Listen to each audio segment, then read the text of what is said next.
All right. How's everybody doing tonight? Dolly, Good. Wild Trees. Everybody, Awesome. welcome to the old Bobby Dizzle podcast. Invite everyone to follow me on all the Instagrams and the Facey Spacies. All those links are in the description and on the newly renovated BobbyDizzle.com. Enough about me. We got Dolly Safran, local celebrity and a proud Georgia Bulldogs fan. Yes, Get ma'am. her, Yes, get her- sir. get her a chance to gloat with my Roll Tide sticker right here. So Oh boy. Yeah. I usually don't do Love the them college dogs. football thing on here. Yeah. Sometimes I do. Anyway, Dolly is a lifelong. How old were you when you started with your experiences? I wanted to say 10. Well, I it's knew it was 10 earlier than that. months, actually. 10 First months. I knew I got 10. Yep. Okay. And she has experiences up into this day. Maybe I think they stopped not too long ago. So I remember Yeah, something about I'm that. still in contact. They just don't have physical contact right now. Yeah, that's what you were saying. Yeah. It was. I remember. What did she say about that? Anyway, everybody in the world has heard your story. I mean, it's pretty popular. I for some reason, all my For You pages are all Dolly and Preston, Oh my. and random sprinklings of Anthony and Sinclair. Oh wow. And but can we talk about the I'll just jump right in. Can we talk about the other worlds you visited? Sure. And did you visit any of our solar systems? Any of the planets in our solar system? I've pretty well by this time now I've seen all of them. The first one I ever went to that I had recall for is Saturn, and I was taught a lot about it, and it helped stick the pin in. Yeah, this is what I'm going to do. And I imagine. The second was the moon, and I've seen them all.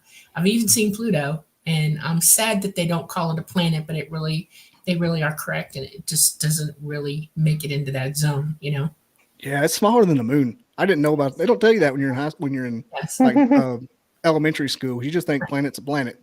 You don't Right. realize it's a big orange out there. It is. With It's lopsided too. It's not with a fully heart on round, right?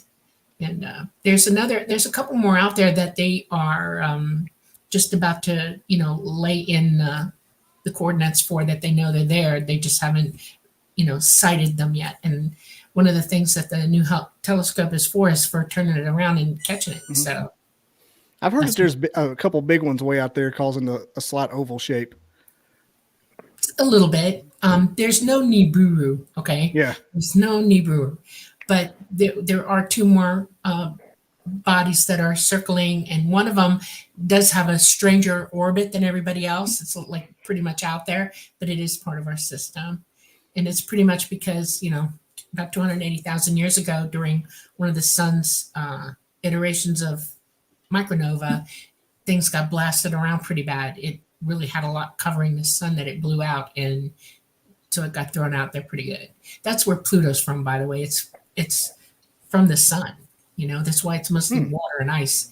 The sun put it out, and it congealed with all kinds of stuff, and it just landed in that orbit. That's all. So Now, as far as our solar system goes, is there any more life out there, microbial, in our besides solar us? system, In our solar system? yeah, there's microbial life. They've pretty much targeted where it would be. Io is one of them, but it's very rudimentary.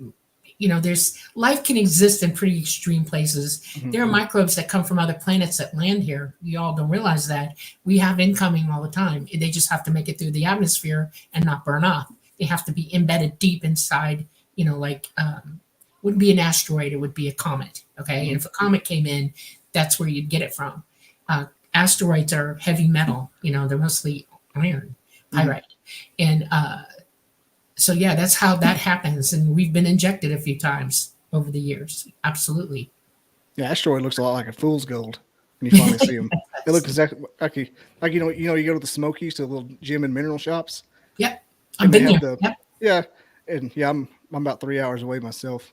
Okay. So yeah, they got the fool's gold. That's like a meteorite. It's like the same thing. Yeah.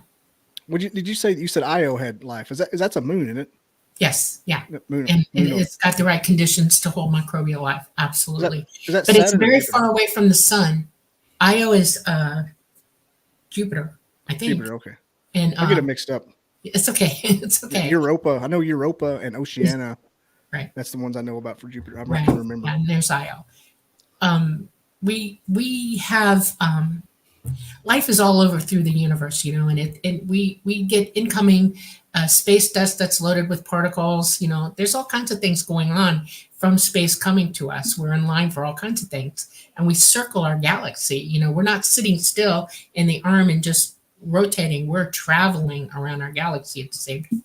We rotate, we undulate, we do all kinds of things, but we're actual travelers through space in our galaxy or on the outskirts of our galaxy. And we run into stuff all the time. Mm-hmm. So, yeah. When it comes to that fact that, we're all moving, nobody thinks it. Somebody said if you did this, something like that, your hand is like 30 miles away from where it was when it started. Pretty much, yeah. That's close. Weird. Yeah. That's the weirdest thing. Yeah, and you don't know it. You don't feel the movement of it, but that's true. Yeah. We're protected in our ionosphere, We have a magnetosphere that protects us, and there's all kinds of things going on. We're pressurized here. It's like being in our own little spaceship. Mm-hmm. And those flat earthers are always, well, if we were moving 1,000 miles an hour, we'd fall down. I'm like, dude, bro. No. There are different forces of gravity, right? They're all acting upon our planet and our system at the same time. We're getting it it's like a pinball machine, Sometimes we're this way and that way, and things affect us constantly. Stuff is incredible. Yeah. So, yeah. Well, I'll tell you, one of the planets that I've been to is I have been to the Tall Gray Homeworld. It's in the Orion cluster. Oh, yeah. And they have a huge planet. It's much bigger than Earth. It's gravity light. In other words, it doesn't have the same heavy gravity that we have here. And Earth didn't have the same gravity it has now. It was much lighter before. And they have really big trees, and they have all kinds of things going on. It's a phantasmagorical place. It has existed for a long time, and they are well seasoned in how to treat their environment and how to exist in it and things like that. They're so well evolved for that. And when I went to school there, it was up in a really big tree. It had a pavilion in it. It's a huge pavilion in this tree. And it was fantastic. And I went to school with girls, and there was another one nearby that had all the young boys in it.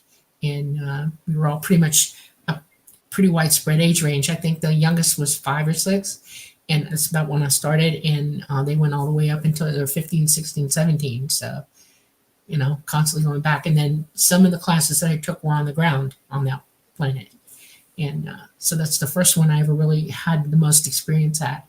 And then when I started flying, I started going to other places. The most further out I've ever been is to a planetoid. Okay, so like a Dyson sphere, only it's much bigger, and it's clean across the galaxy. It's about halfway, almost the halfway point, and it's a general place for them to sit and recover when they make jumps to go travel great distances. They move things, animals, every kind of ethnicity of ET kind of goes there. You can get worked on, your craft, that kind of thing. It's like a rest area. Social place. Yeah. It's a rest area. That's a good point. And it's like intergalactic Buc-ee's stuff, something like that. And they have they convene there. They have different places where they commune with one another, and they do all kinds of things there. You name it or think about it, and it's probably going on there. And so I've been there. That's the furthest out I've been. And then the closest in I've been is probably in the Delphi system. And it's like if you're looking at the sky and you see the Pleiades, okay, and you go, like it's the crow flies, if you were to just like fly straight through the Pleiades, okay, you're not making any turns or anything, you're just taking that tact. It's way past that, but it's in the Delphi system, and it's a water world, and I've been there a bunch of times. I did a lot of learning there. I have a good friend there. Her name is Micha. And she looks Polynesian, a little bit different, but quite so. And I've seen the Andromeda Galaxy from a distance. It's a furnace. It's a great big planet-eating, solar system, galaxy-eating furnace, and it's a star nursery. Really? The Pleiades is also a star nursery, just so you know. Okay, and it's moving through, and if it comes in contact with something, it's going to absorb it and use the energy from it to make new stars. I've been to Zeta Reticuli. I've been to Sirius. I've been to just other different places, that you would know. too many to mention. So I think they're one of my all favorite ones is the Subaru constellation, the little bitty one. really. Yeah, Which that's one of one? my favorite one. It's the constellation is called Subaru. That's what they call it in Japan, and it looks like Oh, a miniature little dipper. You'll see it. okay. But It's I'm fascinated when you said I have to Orion. I'm think about that fascinated one by for it. a minute. Yeah. And if there are places that I go that I'm trained to go to, like every single pilot for the Grace has an assigned amount of places that they go, and we all know the coordinates. And when we're flying, they take us there first, so that I learn it, and then I have to prove that I can get there, and then I go there on my own, and then that's part of what I do. And I've been to worlds that are like this one in different parts of our galaxy, which actually exists, and where people are evolving and learning and growing. And a couple of them are like Earth in that they've had a couple of really bad disasters and they've lifted them off. And so I've trained under that because this could happen here. We get And them off of it's, there, yeah, kind of rescue them. yep, yeah. They don't want humanity to suffer. Uh, they give everybody a chance to keep evolving. You know. Was it you that said that you were rescued the tribe on Earth? Who was it? There was like about to be a volcanic eruption or a flood or something. Oh And it came no, in. Preston did a story about that. I know what he was talking about. I had to ask Mhm. about it because I wasn't aware of it. But yeah, there was a volcano in South America that went off, and what it was, 25, 20, 30,000 people supposedly disappeared and died in it. And no, they took quite a few of them off. They got to them and got them out as it began to happen. They just took them, and that's why people are missing, basically, I think. And but they helped as That many makes as they sense. could. Yeah, they give everybody a chance. Now I've helped people that were deciding from contact that they were ready to go, and with working with them, it was a mutual understanding between the Greys and them that they were ready and they were going to go. And there was nothing, no impediment to them leaving. It wouldn't really be noticed that much, and so they went. And Preston's written a couple of stories about that as well. So You know, I skimmed over the Symmetry book. I didn't have time to read it. He sent me the PDF. yeah, I was like, I wish I had time to read anything. yeah, I'm always that's missing around okay. here. That's all right. He After sent it. I'm lunch, like, go back and look. Yeah, he it's sent it to me. I'm like, oh gosh, hope he don't expect me to read all of this because I don't have time, but I'm gonna skim it. And plus, I watch all the videos too, so I basically okay. have the audio. You got an But idea. yeah, did you have the? You said you went to school there. Was it for a long time, and then they Yeah, drop you most of right my back life. off? I've probably started right somewhere between the age of 5 and 6 that I recall. That's right. Before that, You didn't know I how don't old have. you really were. Well, I met Mama first time right between my fifth and Hmm. my sixth birthday. I can't give you date except that it was probably in Hmm. like August because I was trying to remember when Mary Poppins came out because it was like a week or two after that movie showed, and we went to one of the premieres in Miami. My dad took my brother and I, and so I know it was right about that time that year, and yeah, so that's when I have full recovered memories of going with them, and it was very dreamlike to me. Um, my mother was really not happy about it, and she would try to convince me that I'm dreaming. But it got weird for me because in elementary school, I was bored off my keister. I mean, I already knew everything they were teaching, and I drove my teachers crazy, and they used to send me to the library, and I used to sit there and read all day.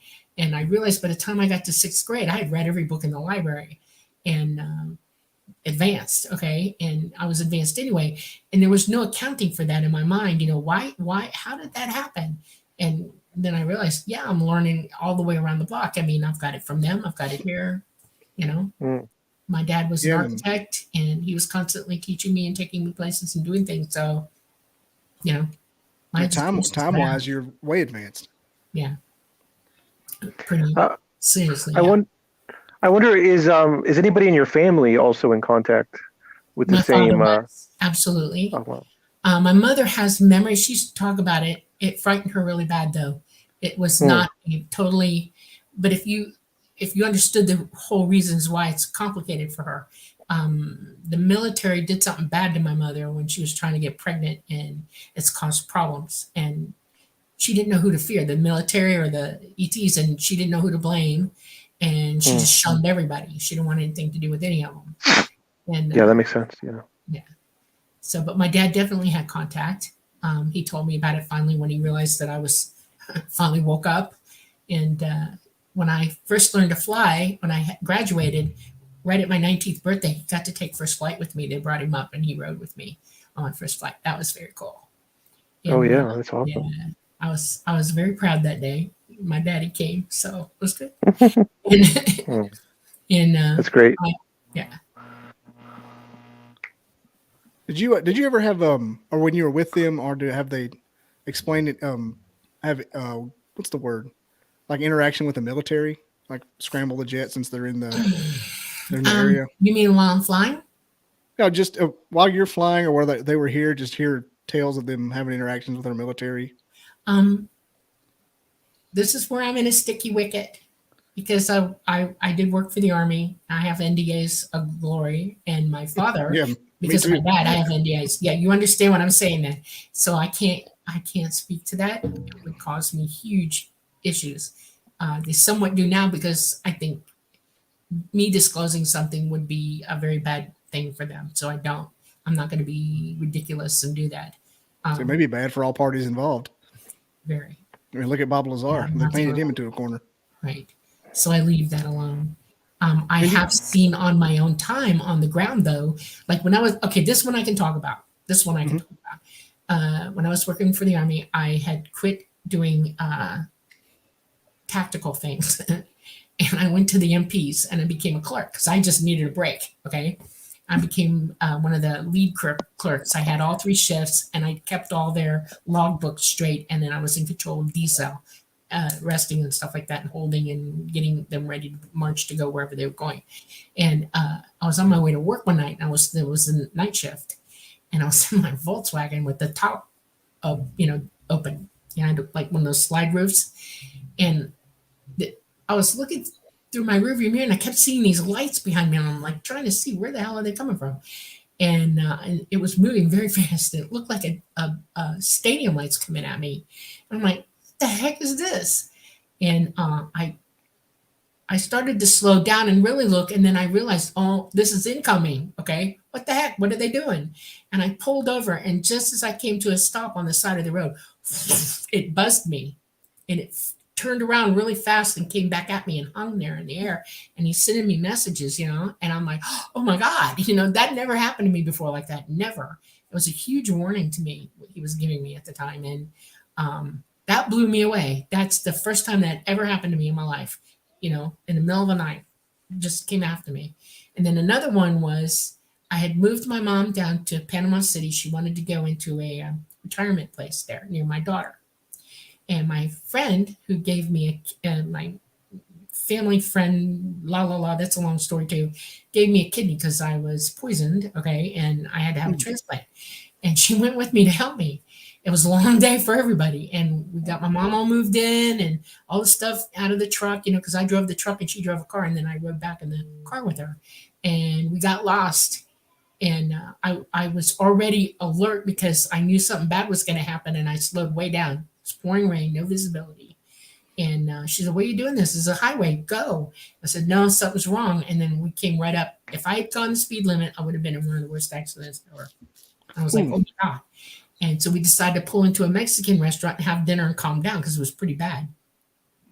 When we came out, I don't know what happened, but we got turned around and we went down the road the wrong way. We went west instead of south, or east instead of north. Anyway, so Talata follows me around all the time. He watches over me, and he came down. He couldn't stand it. He's like, you need to turn around.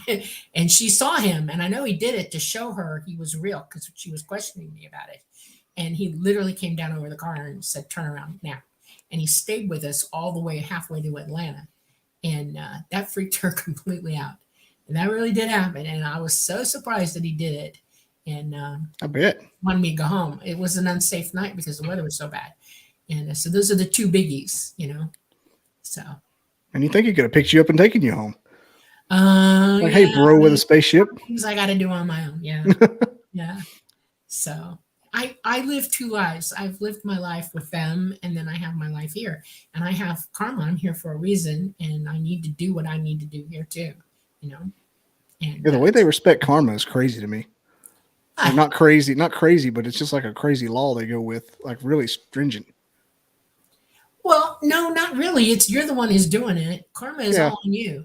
You don't realize this, but you choose what you're going to learn before you get here. This is a gravity heavy environment that you're in, and you're brought here. Okay, and you're attracted by your DNA and your prana, your ethereal body it helps you to dwell with your karma by your consciousness. Okay, Mhm. and whatever you're going to learn, you learn, and if you make mistakes, it's your consciousness that's going to get you for it. That's why it's important to wake up. That's why it's important to be in contact with your consciousness, because you'd make more progress than you would backing up the wrong way. And that's important. And humanity right now is real screwed up because of that, because they're not in contact with their higher mind. They're conscious of who you really are. I wonder if it would be a good service just to tell us and anybody listening, for someone busy, a busy modern schedule. You're working to the bone. You can't pay all the bills. Your kids are going to ballet practice, whatever. The TV's always on. What are the simplest steps we could do to start meditating? Just to start, get our foot in the door. You just described my life, Wild Trees. You have okay. Incredible. Before you meditate, you have to decide what's more important to you. Okay, if you're waking up, you'll start to see that there are things that are not good for you, that are negative, and that you make the choice. It's like going to AA. You can't be with alcoholics if you're trying to give it up, right? Mm-hmm.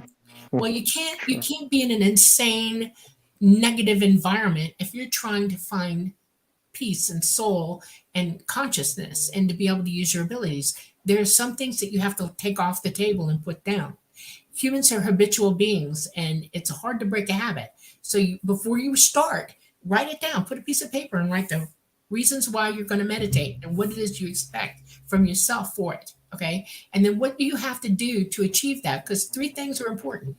You have to get rid of negativity to meditate. You have to stop watching bad things. You have to stop thinking bad things.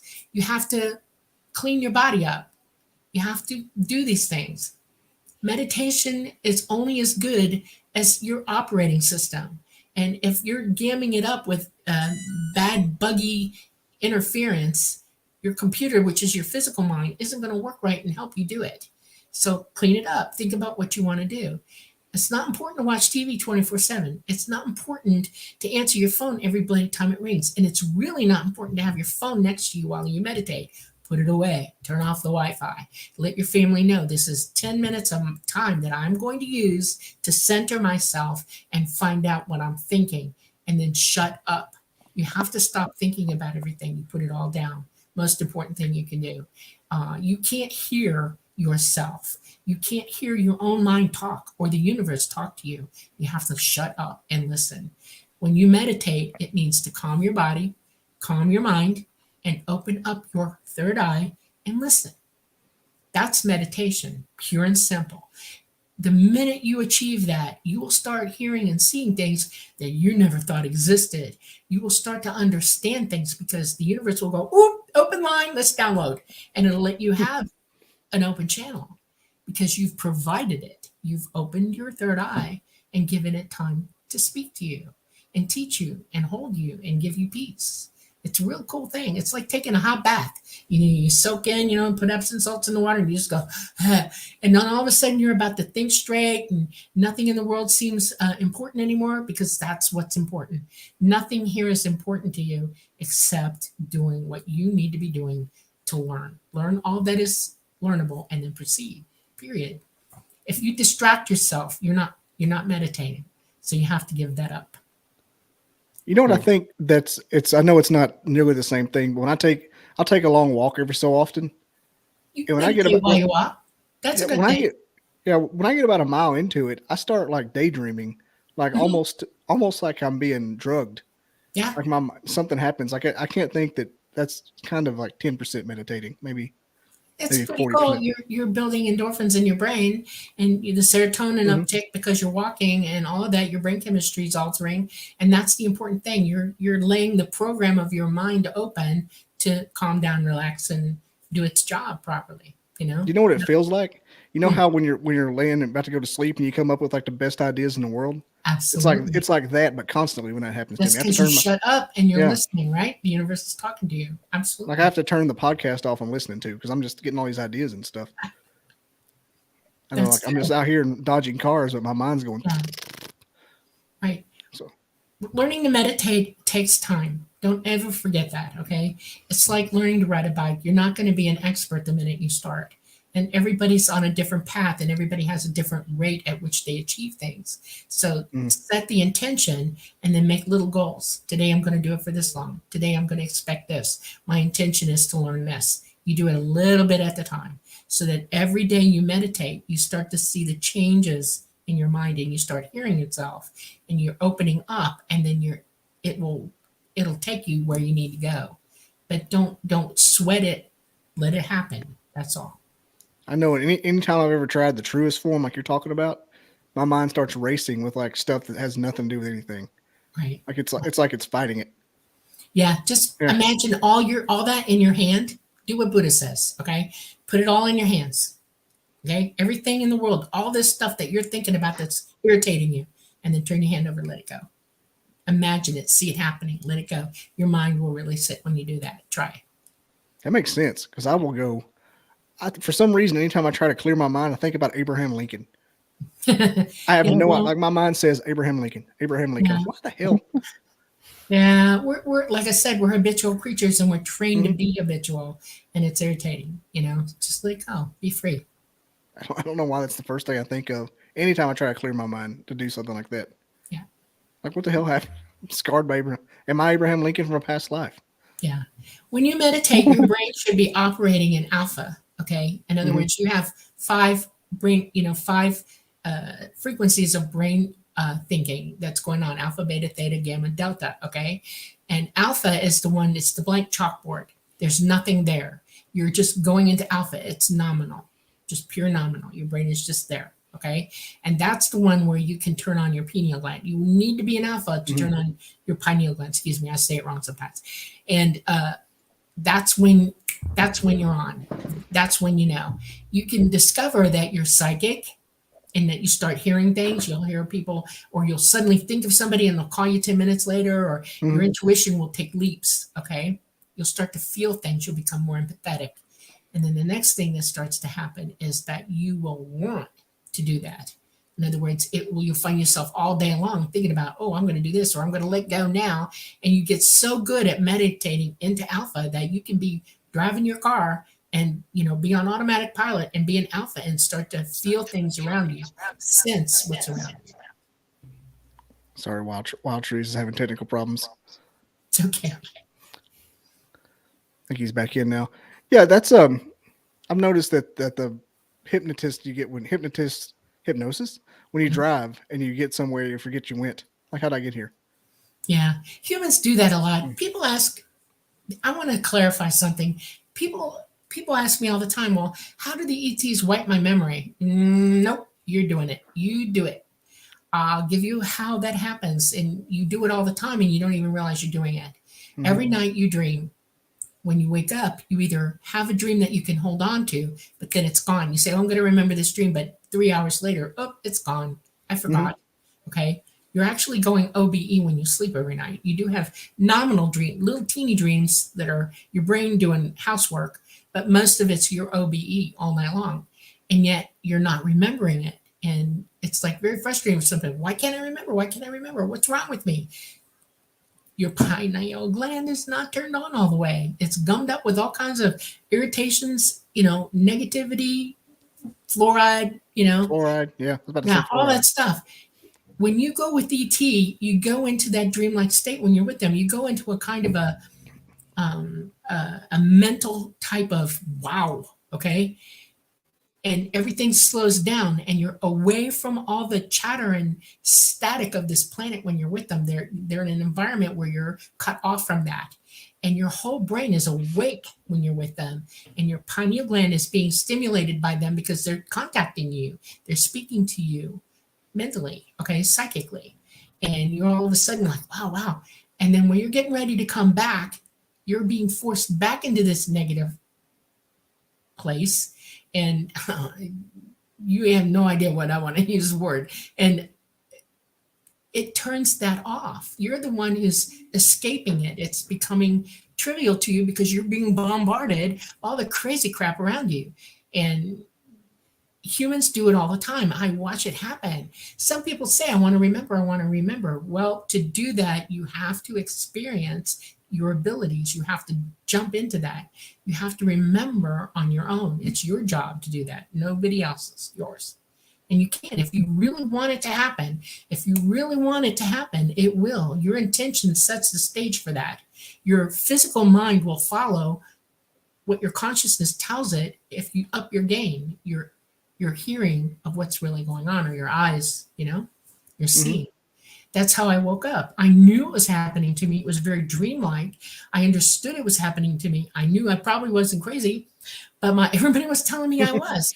And I wasn't allowed to talk about it because my friends would not speak to me, okay? Ridicule me. It was horrible.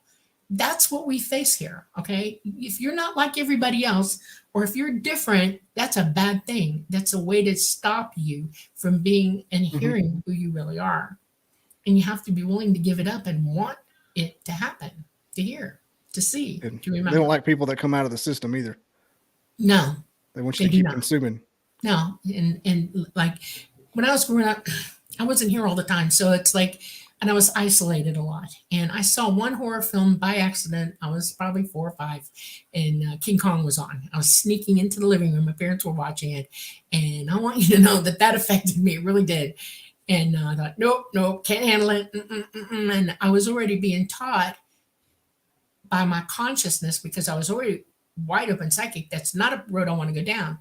And so I watch no horror films. I watch nothing evil. I refuse, because it affects us. And yet we eat it like it's candy here. People I was about to act say. it out. They play games of murder and running you over and shooting you down. And it's like, if you want to fly, if you want to levitate, if you want to be psychic, if you want to know what the universe really has to say and all the knowledge in it, you have to kind of give that all up, or you're just not going to get there at all. That makes a lot of sense, because that's bringing you right back down. Exactly. Especially some of the video games. Consciousness, right. And negativity will haul your brain out. It'll shut you down. Your physical mind is very affected. It's a physical brain, and it can be affected by negativity, negative water, negative air, all of it. It can hurt you to the point that you can't be what you were intended to be. I've heard that your brain does not know the difference between like Grand Theft Auto, murdering people in a bank, and the real thing. It's just a computer in, garbage in, garbage out. That's all it is a physical, biological computer that your consciousness uses and dwells to operate in this dimension, period. That's all it is. That's the reason virtual reality works so well, because we don't know. We're just right here. Yeah, that's the biggest con that ever walked the earth. People think that we live in a hologram or a 3D graphic anti-reality of some sort. That is totally untrue. If you understood what a hologram is, and I'm going to tell you now, all it is a 3D picture of something real. Okay? And it's shown with light up so that you can see it in 3D. That's all a hologram is. But it's a physical picture of a real reality. We do not live in a hologram. We live in a hard, third dimensional, gravity heavy reality. If you jump off your roof, you're going to get hurt. If you jump off a cliff, you're going to go splat. Did anybody who fell off the towers live? No, they did not. Because we're all physical. You have a certain amount of time here, and you have a wear out date. Okay. And if you up the game on that and take yourself out, well, you're going to come back and try again somewhere else. And it's just a really good idea to use your time here wisely, up it, learn to become wise here so you can get out of here, because this is not a real fun, no offense to anybody, but I don't want to live here anymore. No kidding. I've done enough time here. I'm done. I'm not coming back. I came here for this. I know I did. And no, it's too hard. I don't want to play that game anymore. I don't want to keep making back steps. I want to step forward or raise up. I think that's the reason that things like communism and like that seem so evil, because they're taking you back down. You're not learning anything. Right. Well, unfortunately, we have several generations now that we're not taught the basics of reality. Most kids, when I talk to them, don't even realize what gravity really is, and they'll argue with you about it. And it's like, oh my God, there's more than one type of gravity. Force is different in different situations, and they don't know that. Here's the big one. The Earth is hollow, or it has inner Earth. I want you to understand something. If you understand that when you dive in the water and you're on a tank to breathe air, that there's only so far down you can go before they have to switch oxygen to nitrogen, because that's the only way to get oxygen into your body cells under pressure. Okay? Go down in the rocks a mile and see what happens to you. You'll become hypoxic and die from it. There's a place that you know about it, Ruby Falls. Have you ever been down there? Mm-hmm. You remember the elevator ride down? Do you remember feeling the pressure coming in on you and your head going, oh my God? That's only a mile, less than, okay? Try to go to the center of the earth and see what happens to you. All the material that is earth is pressing down on it. And the gravity force is so much greater at the center of our planet because gravity does that. It sinks it in. It's molten in there. We have a molten iron core that has, nickel? There's nickel in there. And it's serious. There are a few little teeny elements in there, but it's solid, molten hot. And it's grinding against the outer core and then the mantle. Okay. That's why we have volcanoes and magma, because the grinding is so intense that it causes it to turn into molten lava because the rocks melt. That's how hot it is. Nobody's living anywhere inside the earth. Nobody. The deepest they can go is about 8 stories, 10 stories, maybe 12 max. That's it. After that, you're losing oxygen. You'll die. It's something like 7 to 12 miles that we've only drilled through, isn't it? That's right. So don't let anybody ever tell you that it's physically possible that there's an inner earth. That is a lie. It is physically impossible. You live in a real planet with a real core and a real magnetosphere, and it's round. Okay. And you live in a solar system with a round sun and round planets, and we're all dancing around each other and interacting with gravity upon one another. And then we've got the rest of our galaxy affecting us also. We've got quasars. We have several different kinds of quasars. We have, there's just electromagnetic current sheets. There's just all kinds of stuff around us. And space is dirty. It's full of dust, electromagnetic dust filaments, plasma filaments, and everything's connected to everything else. And we can't see it because our eyesight and our optics are not that good, but it's there. It's real. It's like oxygen. You can't see it, but you know it's there, right? Mm-hmm. This is going on in space. There's a lot in space that you don't see there because you can't see it. But mathematically, they can prove it. NASA bloody well knows that there's plasma dust filaments all over the place that we're already touching Andromeda. That galaxy's already in contact with us. And it's just amazing to me that people don't know these basic facts about existence. They just don't know. And it's because they stopped teaching it.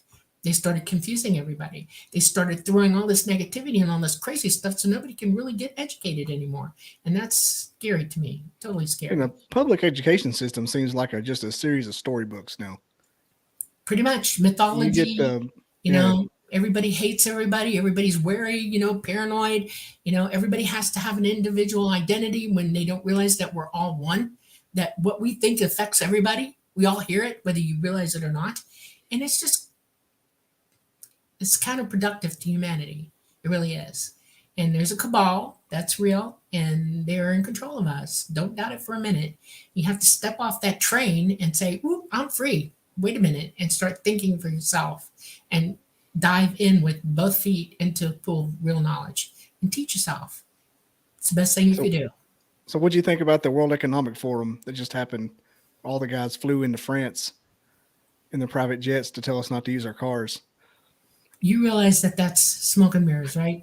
Yes. They're hiding the truth, right? Because what's going on is real, and they don't want you to know about it until they get you. Because they think they're going to survive it. They've planned to survive it, and we're in the way, period. And it's very sad to me that that's reality right now, but it is. And you can decide how you want to deal with reality, or you can stay delusional. It's up to you. I mean, karma is karma. You may have come here to be delusional. I don't know. But everybody deserves to hear the truth at least once. At least once. What do you think about like DMT and mushrooms, how they connect you to that world? Do you know your brain produces that chemical all by itself? It doesn't Yeah, I need mean, it's just like more of it. right. What's the rule about overusing something, overindulging in something? What happens to you? You get sick. Yeah, it hurts you. It Have destroys a brain stomachache. tissue. It does all kinds of things to you. Don't. I was told by ET as well as my father and mother, both who were smart people, no, do not. Your brain does everything you need it to do. You don't need that as a crutch to get to the head of the line cosmically. Okay. You can do it on your own. Absolutely. You have the How would gifts you you do need. the DMT? Like make your brain produce more DMT? No. Oh, well, meditation, by the way. Meditation? Yeah. Using your psychic ability. Quit drinking That makes fluoride. sense. Quit calcifying your pineal gland. Let it open up.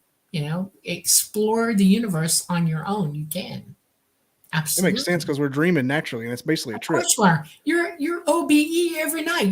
Your consciousness does not stay in your body 24/7. Don't believe it does. It does not. And when you're asleep, when your physical mind goes to sleep, that gives it the excuse to get the hell out and go look around.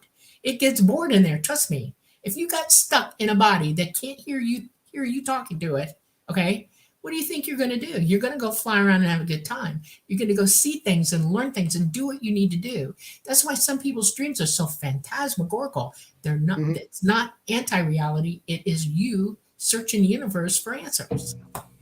Period. What happens if you're like in the middle of one of those good REM sleep dreams and it get pulled out to the spirit that's OBE? What do you mean? I mean, In they your just clothes. they go right back. Yeah, you okay. We have I'm thinking like a mortal types here. of Sorry. energy.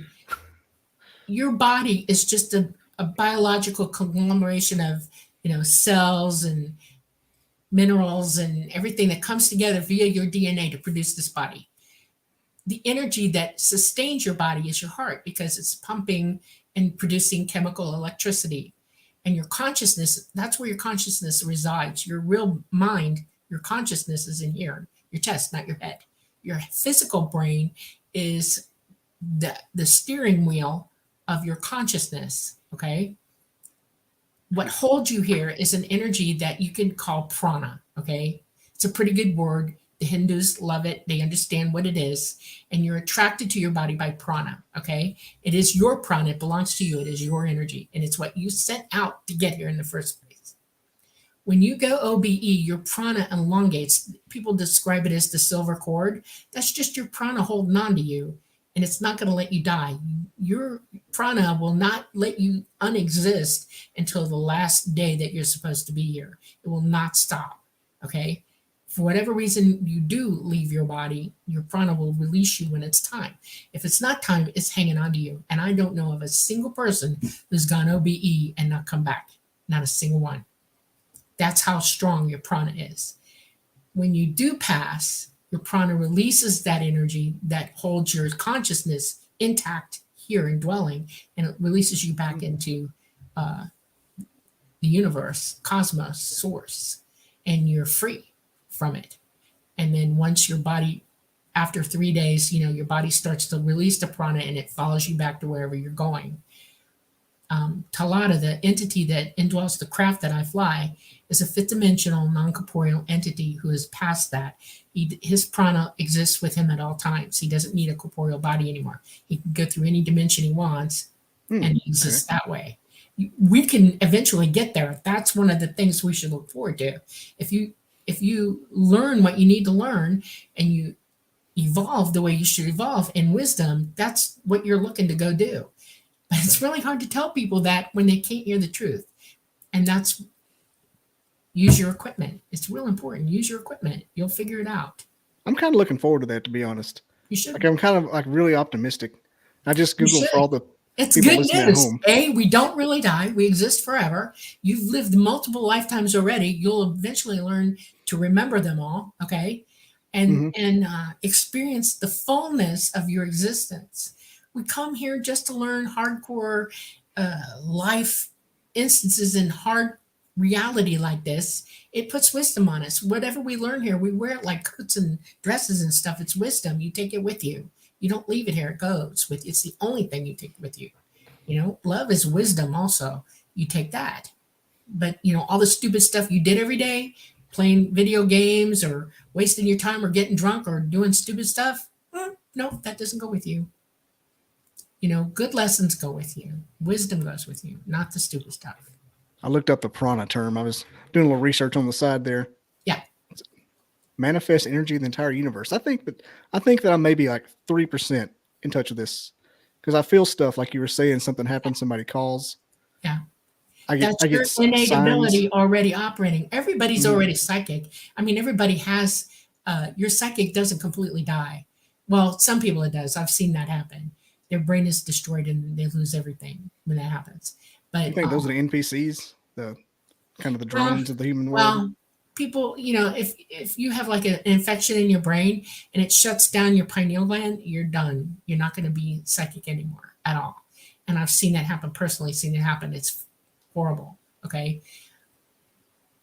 But as long as it's operating, help it, because you're already psychic. You already are. You'll be thinking, look, I'm thinking of a song or a movie or whatever, and then suddenly it starts playing on the radio, or my friend calls and says, hey, let's go see this movie, or I was just thinking about you. I was thinking about you. Or instinctively know, innately know that something is happening, and you call this person because something's wrong. This is your ability talking. That's how you function. Empathy. I'm real in tune to seeing signs that are meant for me. Like, if you There think you go. about a question long enough, I can get. There's a few examples, and like stuff that I know that the other side is real simply from that. Like, it's way too specific. Right. Don't be afraid to use it every day. Don't be afraid to sit there and think, what can I pick up now? Send your mind out. Send your ability out so that you hear what's going on around you. One of the things that I learned really, really young is that you can't lie to me. I hear the truth. Okay.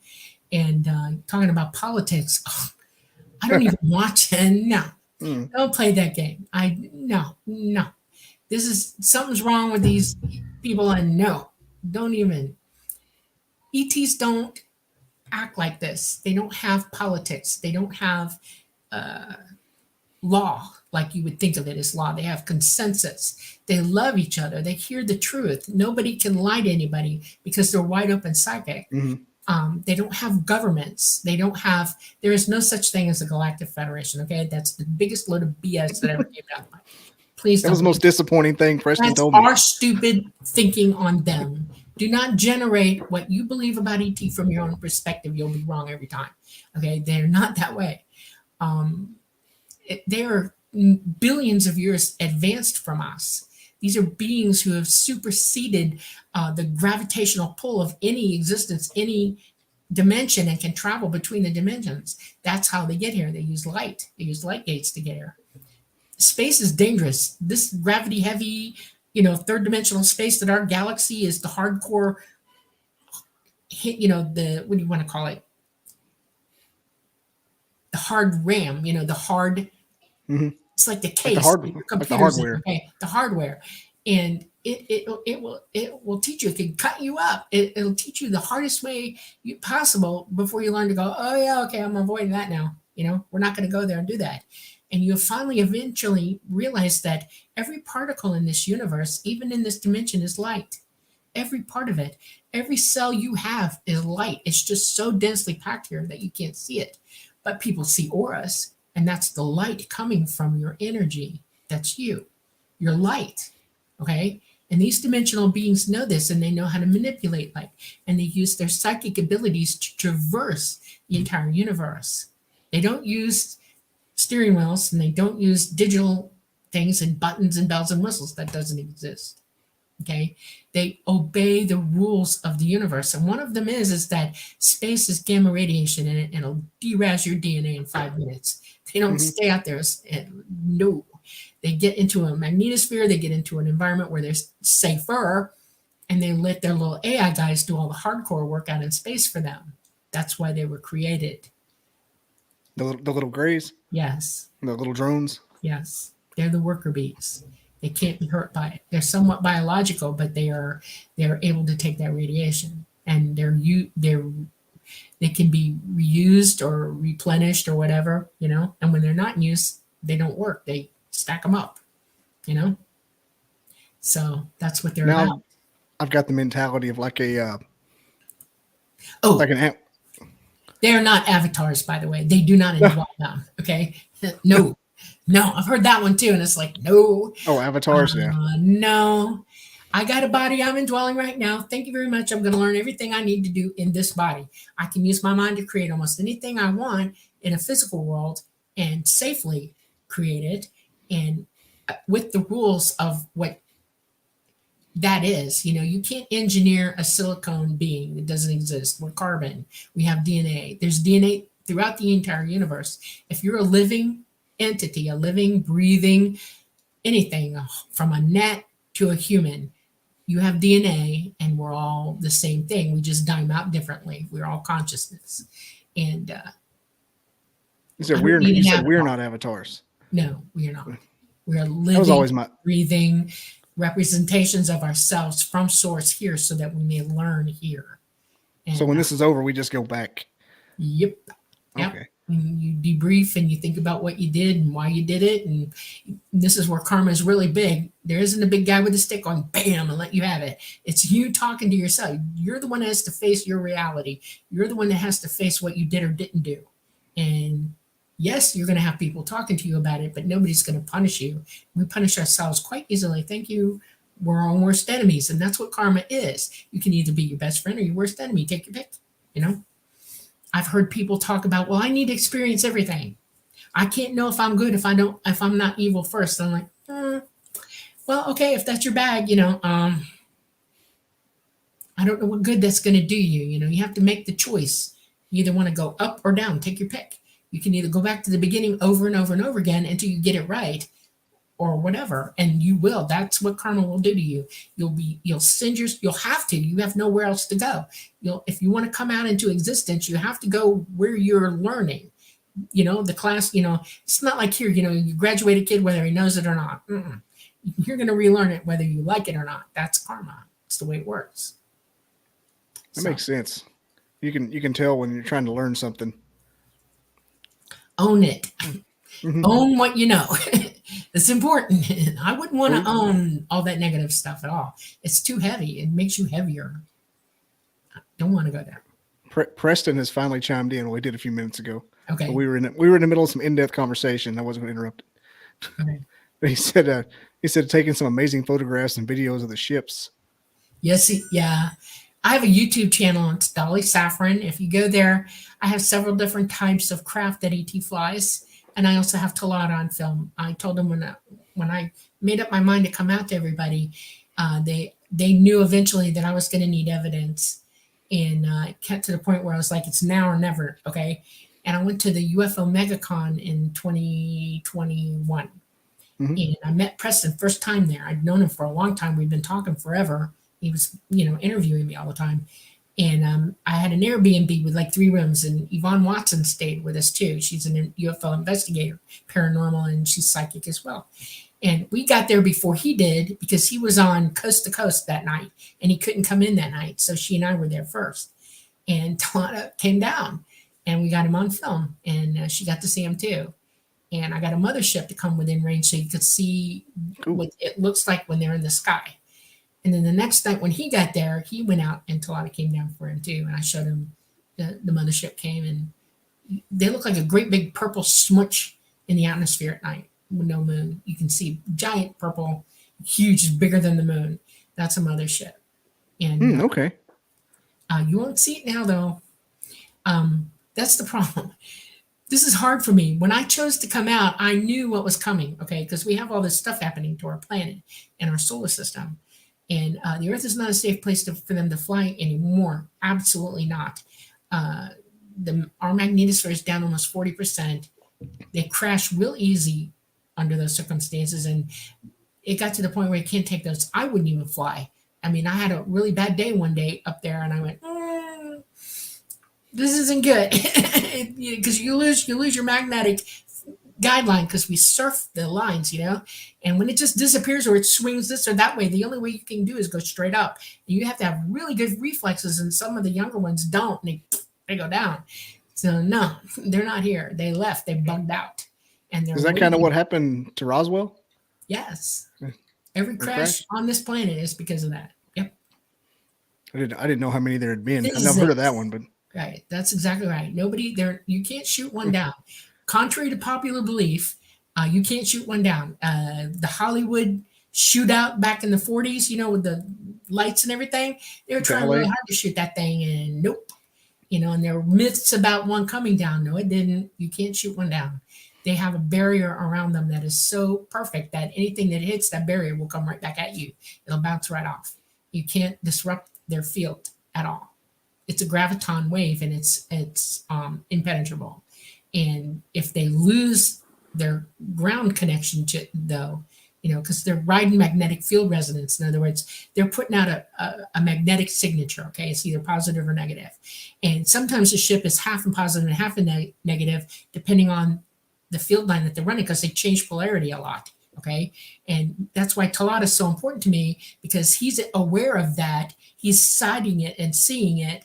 I'm seeing it with him, and I know how to guide the craft under those circumstances. Is a big deal, and you have to be really, really trained to do that. And if your reflexes aren't what they should be, you can go down really easily, and they have. So they're not here right now, not at all. So what do you say those Tic Tac and the gimbal footage are? That's our stuff. That's back engineered. Haha. Yep. Do you know what a Right, yeah. TR3B is? So They have several TR3B? versions of that craft. It's the triangle, the black triangle. If you see a black skinned vehicle, and it's very dark, it's from here. Okay, they don't look like that at all. That's not their bag, and they're not capable of getting that close to the ground the way that they're doing. And when craft come down, they have to cool off a lot, because we're plasma hot when we're up outside the our planet, not in atmosphere. 17,000 degrees is pretty hot, and they glow pretty white because of that. It's a huge plasma burn going around the field, and they come in so hot they could kill people for 1,000, 2,000 feet. That energy, that radiation coming in is pretty intense. That's why it's a good idea, if you are around a UFO in the past, that you shouldn't touch one or get too close. We have, what's his name? Travis Walton found out real big in spades what happens to you when you touch one. You're going to get zapped by it. Okay, it's dangerous. They have to cool off. They go to a different system to fly here. It's like batteries. So a different type of, the graviton wave is fed by a very intense amount of electricity, and they have backup batteries for that. That's why you see them feeding off of power lines. Okay, it's to charge the batteries so they can stay in longer and not hurt anybody. They'll go into thunderstorms and pick up electricity that way also. It's a thing. So they cool off, and then they can come down, but they still can't. A graviton wave is electromagnetic radiation that you just can't stand. They have to totally shut down for somebody to even get near them. And they're not going to do that the way this world is, because people here, there's not a whole lot of that going on. They have to be way out in the middle of nowhere with nobody around, and they feel safe to do that. So Yeah, that explains why it only happens way out there too. Yeah, pretty much. In the desert and the Ozarks. Yeah. It also explains why when they do display, and they've gone to schools, they've gone to drive-in theaters, they've gone to football games, hockey games, you name it. There are billions of public places where they'll come down to be seen, and they've shown themselves because they can't count on the world governments to be nice about it. They're terrified of them in the first place. They're paranoid about it in the second place, and it's just not good. They're lying to everybody. They're not giving you real disclosure. It's like plausible deniability is their way of life, okay? And nobody knows what anybody else is doing in any one of their sectors or their, jobs that they give everybody to do. And so ET's been going door to door practically trying to show you they exist. And if you really think about this, disclosure's already happened. A lot of people on this planet know they're real. They've seen them. They've personally seen them. They're starting to remember being on board with them. They are brought on board for one reason first, and that is we're under gamma radiation here. We're taking heavy loads of it and have been for the last 100 years. And it's getting really critical now because our magnetosphere is letting it in. Cancer, autoimmune disorders, your DNA is breaking down. And they give everybody a drink. It kind of helps put their DNA back where it belongs, and they move along. Sometimes they'll heal people who are damaged, hurt, and they know that they need to be here. They'll help anybody who will help anybody else. A lot of people are being helped, and you have to look at their lives and ask them, question them, what do you do for a living? What's your motto about life? Who are you? And you'll find out that these people are helping other people. They give of themselves. They're caring about humankind. These people absolutely get healed first of big stuff. And then there's karma. We do come here to suffer. We come here to learn lessons. And the only way to do that is by what happens to us. So you may have come here to have cancer and learn what that means and learn let's put it this way, how we respond to everything is the most important thing you can learn to do. If you respond well, things go better for you. You heal faster. You can heal yourself. You can accept your lot and learn from it. And that's wisdom all by itself. But people think that they have to be given everything. Y'all have been taught that if I want it, I can have it. That's not true. That's one of the lessons we learn while we're here. You don't get everything you want. Sometimes you get what you need, or if you work for it, you do, but not what you want. That's not why you're here. And a lot of people think that ET should come down and heal everybody and take them off. You're not ready. Nobody here, really, I mean, there's a lot of crazy going on here. They're not going to bring you up for that reason. They want you to wake up. They want you to understand. And what's coming at us right now is going to teach a lot of people a lot of stuff real fast. And it's just really up to us. That's the message. It's up to us. You know, it really is. With every individual on this planet, everybody has to decide what they want. Do you want to be delusional and not do any of this and just live in the world that you live in, that you think you understand? Or do you want to see what's really going on and learn from there and go from there and work on your abilities so you can hear them? Because the second thing that happens is once you open that gland up and you start being able to use your abilities, you'll hear ET loud and clear, just like I do. They will be able to communicate with you, and they will. I bet if that happens the first time, it'd be kind of scary. I don't know. If you're ready to hear them, it won't. You'll already be in that mode to accept it for what it is. You'll understand it at that point. If you were to do it today with no walk up the stairs to that door, yeah, it would probably terrify you, but nobody's going to do that. You have to learn. You have to walk up each step of learning for that, and you're prepared for it when you get there. I may have to give that a shot because I really wouldn't mind a little bit of that. I don't need to go to the Orion's belt or anything, but I wouldn't mind being able to talk back and forth, get some insight.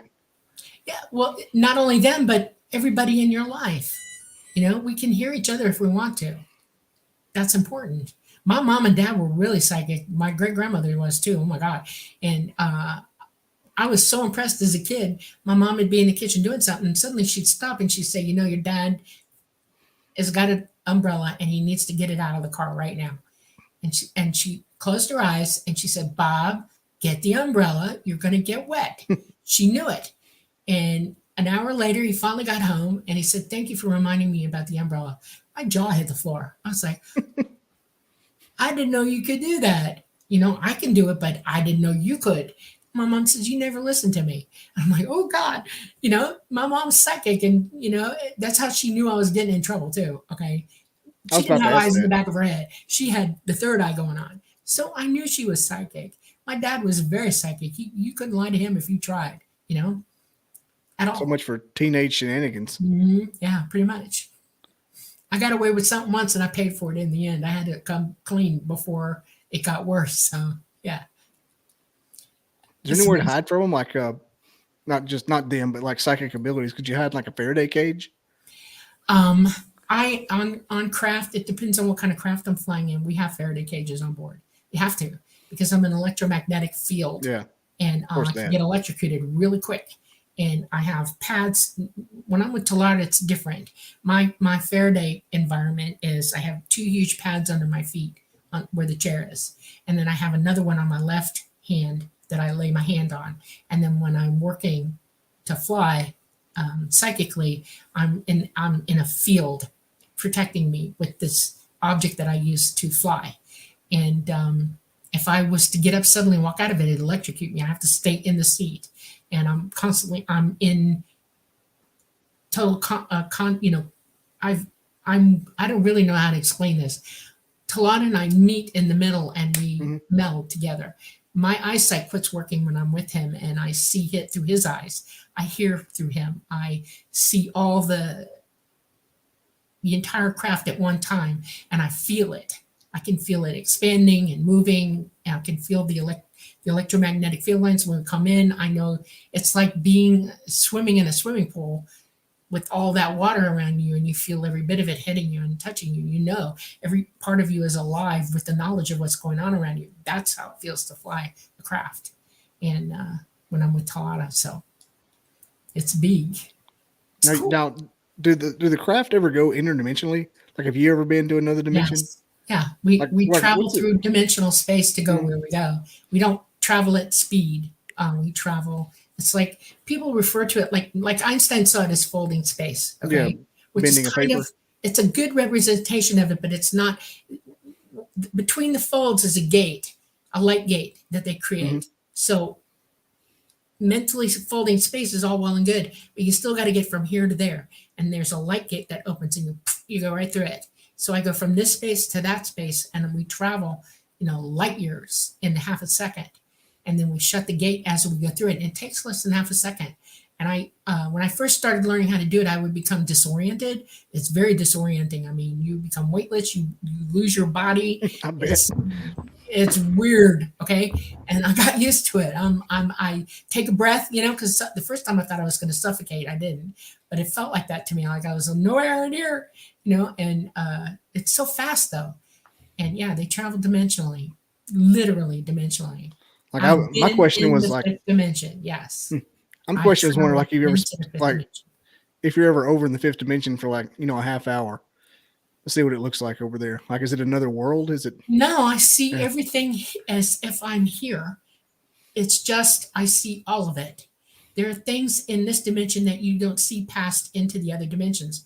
But the higher in dimensional space that you go, you see inward into the other, because we're all on top of one another.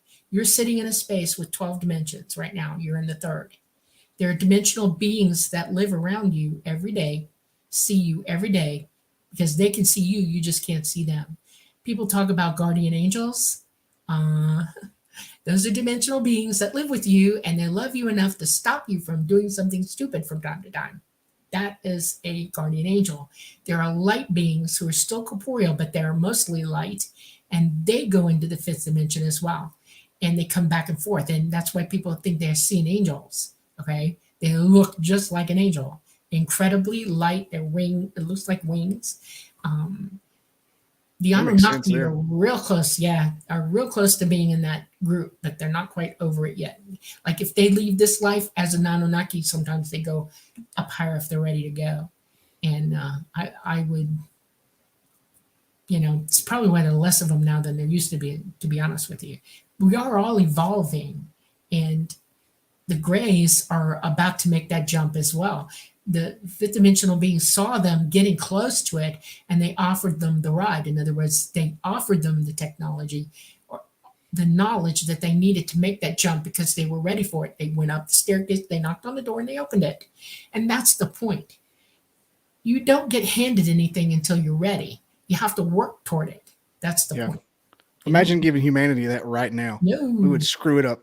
Yes. First of all, we kill somebody else with it. Yeah, well, we Then we have nuclear devices that are very bad for us and them as well. It blows into dimensional space. It causes rifts, you wouldn't believe. And I don't mean like rifts on Star Trek, okay? I mean that it absolutely physically hardens their environments into something that it shouldn't be and damages them. We're deadly people, and they don't like it at all. That You says gotta a lot stop. for why they started showing up after Hiroshima. They started Absolutely. popping up. Yes. You just said something that Wild Trees has mentioned a couple of times, and he may still be there. He could be AFK. You never know. He's a busy man. Wait But for he's it to work. Yeah. yeah. I'm But still he- here. I do have a question I'm going to ask Dolly. Oh, I'm about Okay. to ask it for you. I'm about to Before ask we it for end, you. it's a different question, but you go ahead, Bob. You do this one. I'll do my question. Okay. No, he's you mentioned before why Bigfoot was granted the ability to clip back and forth, and you kind of just said the Greys were given a ride because they were close. Do you think Bigfoot was close, like with their abilities to clip in and out? It doesn't matter what you look like, you're evolving, okay? And a being who doesn't look like us is not dumber than us. an animal Oh, that no looks doubt. like a lower animal to us could actually be a higher one. So you have to think about that. Looks are deceiving. You can't take something at face value. You have to investigate it and you have to understand it. Okay. And that doesn't mean kill it and look at it. It means understand it. Okay. And Bigfoots are apparently very wary of us. They know what we're capable of, but they're here for a reason. And you can just think about that. Why? Yeah, You it know? just seems like they use the exact same abilities that people like you talk about the ETs. It's the exact same stories, just insert, a wild man. And when you said that they were given the ability to do it, I knew that Wild Trees had mentioned it several times I'm sure about. that they had to evolve to it as well. I Not just wonder, all like, humanoids or hominids look alike. Some mhm. of us are really hairy and some of us have no hair. it's fascinating. This is just me thinking. You don't have to answer. It's just fascinating that what something like a Bigfoot could do to get granted that kind of permission. Earn Maybe it. they, yeah, kind of want to like Literally they. earn it. Yeah, because when I had the idea, I thought of the idea independently. So obviously, I wasn't the first one to think of this idea, but I did think of it independently. Was that I was just thinking about why does Bigfoot have these extraordinary abilities? And those extraordinary abilities seem to be exactly like what the Greys could do. So I was like, there has to be a connection here. And then I thought about what do the Greys always preach? They preach use technology wisely, don't have nuclear weapons, live in harmony with nature. Those are some of the things they teach. And then I noticed how Bigfoot seems to do all those things. Bigfoot doesn't have any nuclear weapons as far as I'm aware of. They don't use nuclear technology. They already live in harmony with nature. So I thought maybe yeah, the ETs had gifted them that technology, or there was some kind of connection between both of them. But I was going to ask you. My question was about Bigfoot, and I was going to ask you, yeah, basically, can you put some shed some light on the Bigfoot mystery? It's just a fun topic. We've been talking about a lot of deep subjects that I'm definitely going to meditate on, but something silly, I guess, or I off am off topic is like, what can you tell us about Bigfoot? Are there different types of Bigfoot? Are some of them just simply flesh and blood animals? I probably know as much as you do, and maybe one or two things that I intuitively know, and Mhm. I've experienced a couple. I know they exist, they're real. I know that they're intuitive and they're intelligent and that they're psychic. I have had a minimal touch contact. I used to live in Pine Mountain up where the uh, FDR Roosevelt State Park is. I lived in the park actually, and I had 10 acres and then 25,000 acres all the way around me. I was very secluded there. And I lived up on a ridge, high part of the mountain. And my backyard was kind of okay. And we used to have bonfires in the wintertime. And all of a sudden, I get this big urge. It felt like I needed to be a little bit more. I always feed animals, okay? I always try to take care of nature. But this drove me to want to give it something. And I didn't know what I was trying to give what to who at first. I didn't understand what I was feeling. We built like a little kibbutz in the back. My daughter and my stepdaughter went out there for, to just chill out. And I started leaving apples and oranges and nuts and berries and stuff in the kibbutz, and it would disappear. I thought, well, okay, all right. And then one night we were at the bonfire, and all of a sudden I got a telepathic message, first time in my life, and it just let me know it's like I'm cold. I could really, really ask you not to bank the fire down tonight. Let it burn, and don't come back Mm. out. And I thought, that's interesting. Why am I thinking this? Who is this? Didn't tell me who it was or anything, but I did exactly as I was asked. I left the fire burning. We didn't bang it back. Went in, went to bed. The next morning, it was completely where it ought to be, as if I had done it at the end of the night. I was like, ooh, this is interesting. Okay. Then about a month later, we had a giant tornado out there. I mean, a killer tornado. It came in from the west and it took out lots of Pine Mountain, the FDR State Park. Poor FDR statue at his barbecue at Dell Knob went flying into the valley and took out Manchester and Warm Springs. Okay, it's just bad tornado. It ate us like a banana, peeled finger of God. Okay, and I heard 2 days later, after we all coming out of shock from it, I heard this horrible, woeful, just, it just went on for 10 minutes. And I'm like, my skin crawled. And I'm like trying to send it a message. Are you okay? Are you okay? And all I got back from that, hearing that was, no, It's gone. And I thought, oh my God. And I had to leave shortly after that. I was working all the time, and it broke my heart because I realized its entire environment had just been lifted off the planet like it wasn't even there. And I thought, oh my God. And I cried and cried and cried, and I don't know what happened to it. I never get that message back. And I've just been so interested in all of this. Preston's heard one. He went running after it, and somebody grabbed him, another, Wendy grabbed him and yanked him back to the car, screaming, no, no, don't follow it, and oh my God. When I heard That's hilarious. That sounds like Preston. Yeah. And I thought, yeah, I've heard that too. And I realized later, thinking about this, processing it through, it wasn't up to me to make a personal meet and greet with this creature. Okay. It was intelligent, and it was asking me sweetly to help it. It needed help. And I did, because that's what I do. I love animals. But it touched my mind in the most loving, peaceful way. You can't hate that at all. You can't be afraid of that at all. And I think that if more people started to use their abilities and called to them, they might make contact with them better.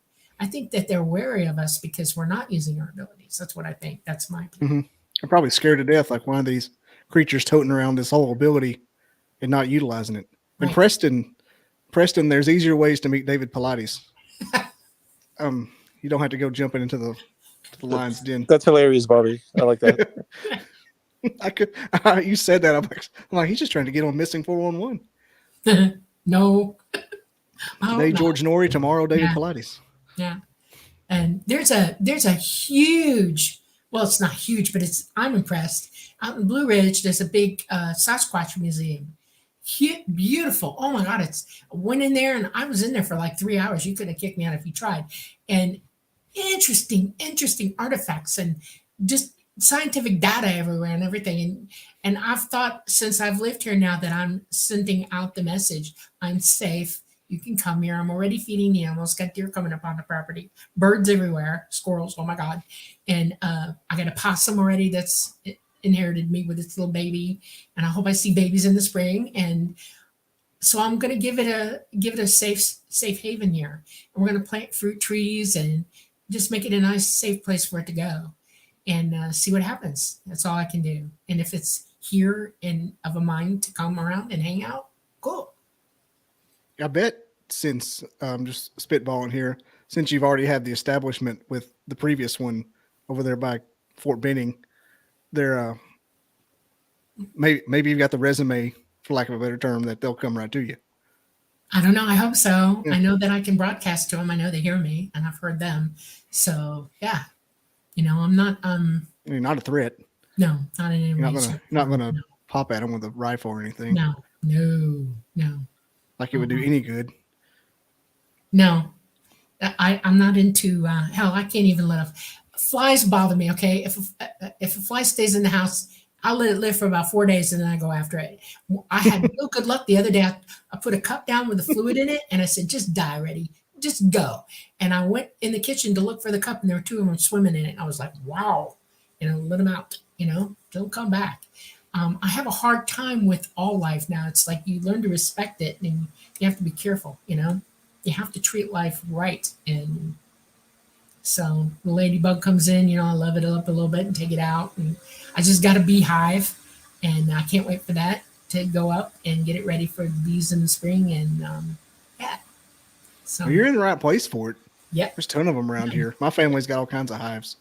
Oh wow. I don't mind the bees at all. Like, I'm not scared of them. Yeah. But man, they get obsessed talking about honey. Like, y'all, you use a teaspoon a year. How much honey? Wow. Yeah. Oh, I know. Well, that's the irony, because they get overbuilt, and then the queen will flood, get out of the hive, and they mostly all go with her. And it's like, what good is that? You just left the hive with all that honey in it and bees. What are you doing? And then I got a flow hive, because this is one you can tap it, and the cells drop, and it empties the honey out, and it doesn't kill the bees, because I know when you work a hive, you're killing them, a lot of them. Okay, I don't want to go there with that. So I got a flow hive, and I'm going to give this one a shot. We had them at the zoo, and they worked really, really well. So we'll see. Is that the one that has like the plastic combs that it shaves it as you push it down? Yeah, they're silicone. Yeah, and it drops down. And the honey. My cousin doesn't believe they work. I'm like, theoretically. I'm about to put it together and Put it up. because they look like they're too good to be true, to be honest. We had them at the zoo. Yeah. They worked. They actually worked. We got a lot of honey. Oh, We had a huge tree that was full of bees, and we didn't know what to do. So we got 4 flow hives, and by God, they went to them and left the tree, and it worked. So, does it get it all out? That's one thing I was yes, thinking. not all of it. It leaves just enough in it for them to keep going, and they'll rebuild it up. And then once you only have to open it once a year to clean it. That's it. You take it all apart, you smoke them out, you give them a box to go to so they can hang out. You isolate the queen, you have to. Mhm. And then they stay with her, and then you clean the hive up, you get it ready for the next year, and boop, you're done. What? That is so totally cool. I love the way they look when you take the comb out and it looks white. Yes. You know it's about to get Yes. balling. You're about to get the hell out of some honey. Mm-hmm. Yeah. We took the comb out of the tree because they don't take the comb with them, and we were taking a paddle and just down in the buckets. Oh, that was so good. Oh my God, honeycomb is so good. Oh, and we were giving it to our bears. We were giving it to a llama who loved it, and other monkeys and stuff like that. We spread it around the zoo. Oh, it was feast day. So You had the bucket with the tap in the bottom. no, we But just but had buckets with handles, Oh. carrying them around and scooping it out to everybody on their feeders and stuff like that. And they've been You know what I'm working talking about whenever you cut the comb off the slide there and you let it all seeps down. right. And you put it Yeah. outside the next day and there's 40,000 gnats near it. Yes, I know. You got to put a lid on it. Yeah, that's why we had the Every containers. bug for 10 square miles I is know. I know. I also love the fact that honey lasts forever. You can't kill Mhm. honey. It's its own perfect preserve, and so that's good, and it's the perfect food. So it also cures From allergies. starting it. That's real. yes, it is immune system booster. Yep, it's an antibiotic as well. It has antibiotic properties. So I'm a you threat. just Yeah. go ahead. So I was saying I'm a threat to get allergies at time of years where there's nothing Yeah. blooming. And so I'm killing the honey. Mm-hmm. God knows we what eat it honey is. every day around here. Yeah. Like it'll be dead of winter. It'll be frozen for months.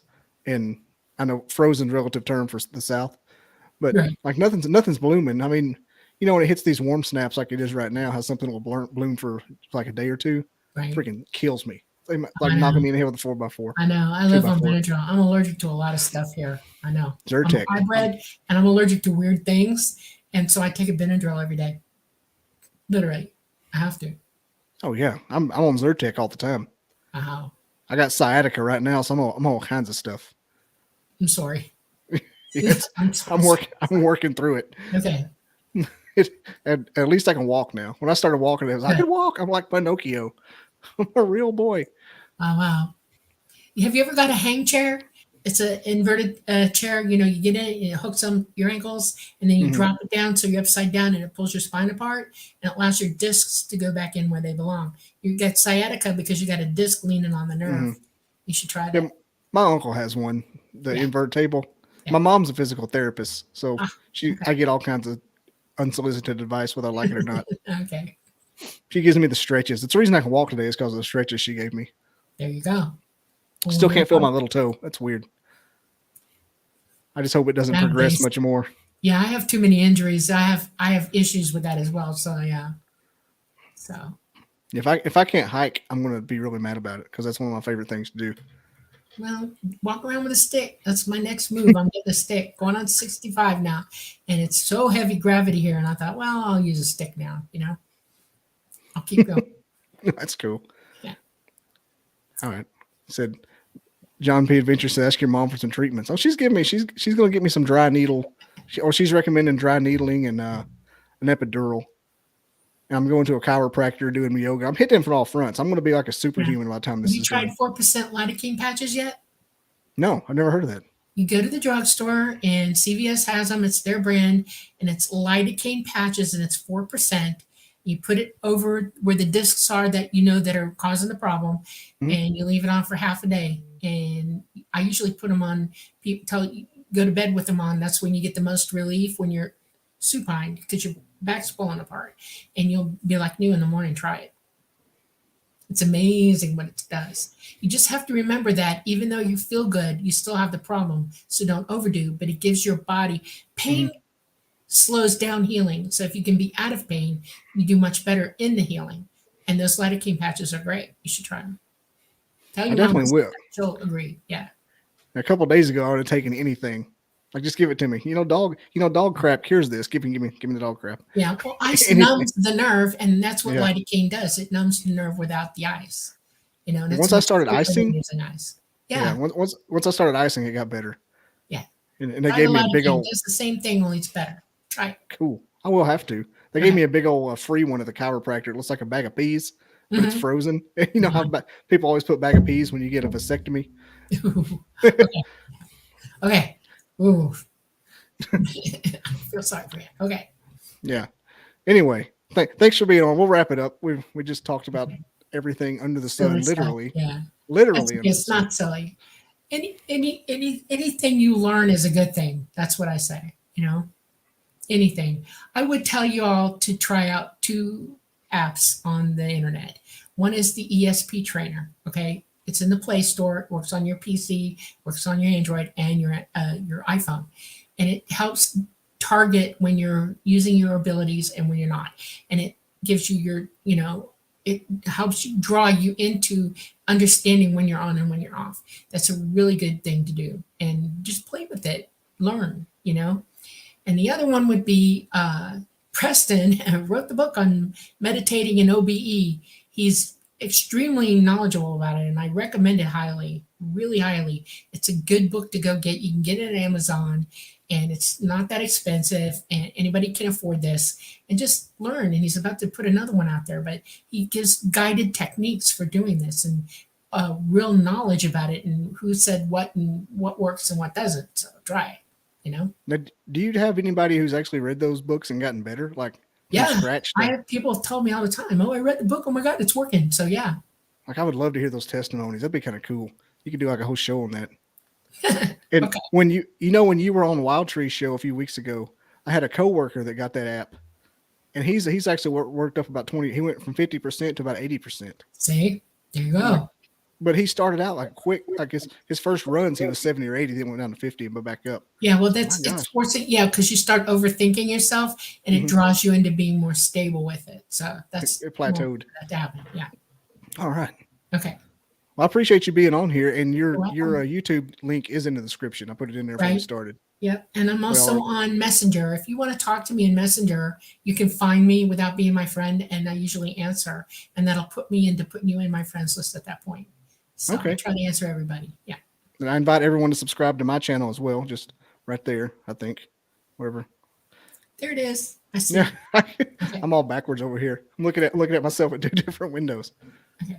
Well, I will let you go, and thanks for being on again. We'll have Preston back eventually, I'm sure, once he gets some more books under his belt. Lord knows he doesn't have enough. Actually, so he's going on an intergalactic book tour. Okay. All right, folks, we're going to end it. Thank you. Take it easy, and thanks for watching, people. Please subscribe. Please. Thank you. Bye. All right, we ended.